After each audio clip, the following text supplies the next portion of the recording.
অসমীয়া cinema ভাইমন্দা চাবলৈ আহিছোঁ যিখন সিনেমাই অসমীয়া চলচ্চিত্ৰ জগতৰ উত্থানৰ ইতিহাস বহন কৰিছে সেই সিনেমাখন বাৰু আমি অসমীয়া হৈ কেনেকৈ নুচুৱাকৈ থাকোঁ সেই হিল দোল ভাঙি মানুহ আহিছে কলা কুশলীসকলেও অন্তৰৰ পৰা ধন্যবাদ দিছে আৰু আমি আহিলোঁ এই পাঞ্জাবাৰীত শিল্পগ্ৰামত থকা আইদেউ ছবিগৃহলৈ এই ছবিগৃহটোৰ কথা মই আগতে শুনি আছিলোঁ কিন্তু অহা হোৱা নাছিল গতিকে আজি প্ৰথমবাৰৰ বাবে এই হলটোত সিনেমা এখন চাই যাওঁ বুলি ভাবিলোঁ আইদেউ ছবিগৃহ আন সকলো হলতকৈ অলপমান পৃথক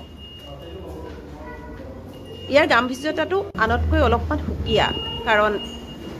খুব সুন্দৰকৈ সজাইছে অসমীয়া চলচ্চিত্ৰ জগতৰ বিভিন্ন ধৰণৰ পোষ্টাৰেৰে ইয়াত সজ্জিত কৰি ৰাখিছে আৰু দৰ্শকৰ যাতে অসুবিধা নহয় তাৰ প্ৰতিও লক্ষ্য ৰাখি খুব সুন্দৰকৈ ইয়াত বহা লগতে খাদ্যবস্তুৰো ব্যৱস্থা কৰিছে প্ৰথমে মই হলটোকে অকণমান আপোনালোকক দেখুৱাই ল'লোঁ এয়া বহুত আগৰে পৰা সকলো অপেক্ষা কৰি আছে যে তেওঁলোকৰ হেঁপাহৰ চিনেমাখন কেতিয়া আহিব গতিকে যথেষ্ট লোকৰ সমাগম ঘটিছে নাহিবনো কিয় কেইবাটাও দশক ধৰি অসমীয়া চিনেমাৰ যি উত্থান পতনৰ কাহিনী এই সকলো এই চিনেমাখনত সুন্দৰকৈ জীৱন্ত ৰূপে ধৰা দিছে অসমীয়া চলচ্চিত্ৰ প্ৰায় বন্ধ হোৱা অৱস্থাৰ পৰা কেনেদৰে আহি আজিৰ পৰ্যায় পাইছেহি কিমান ঘাট প্ৰতিঘাতৰ মাজেৰে সেই গোলাঘাটৰ ভাইমন্দাই চলচ্চিত্ৰ জগতৰ বটবৃক্ষস্বৰূপ মুনীন বেৰুৱা হ'ল এই সকলোবিলাক জীৱন্ত ৰূপত এই চিনেমাখনত দেখুৱাইছে আৰু এয়া চাওকচোন আমি বাহিৰত অলপ সময় ৰোৱাৰ পাছতে এয়া হলৰ দুৱাৰো খোল খালে আগৰ শ্ব'টো শেষ হ'ল আৰু মানুহে সকলো নিজৰ চিটলৈ আগবাঢ়ি গৈছে আৰু চিনেমাখনো আৰম্ভ হ'ল আমি চাই খুব ভাল পালোঁ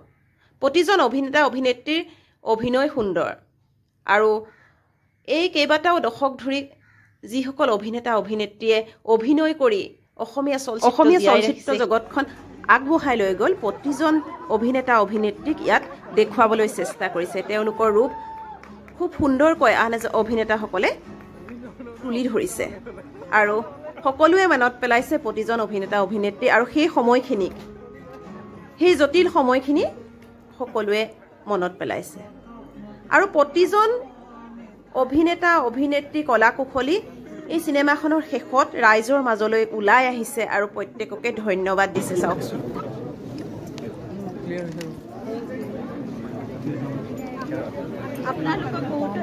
পৰিচালকেই হওক বা বিভিন্ন কলা কুশলী অভিনেতা অভিনেত্ৰী সকলোৱে আহি বহুত ধন্যবাদ দিছে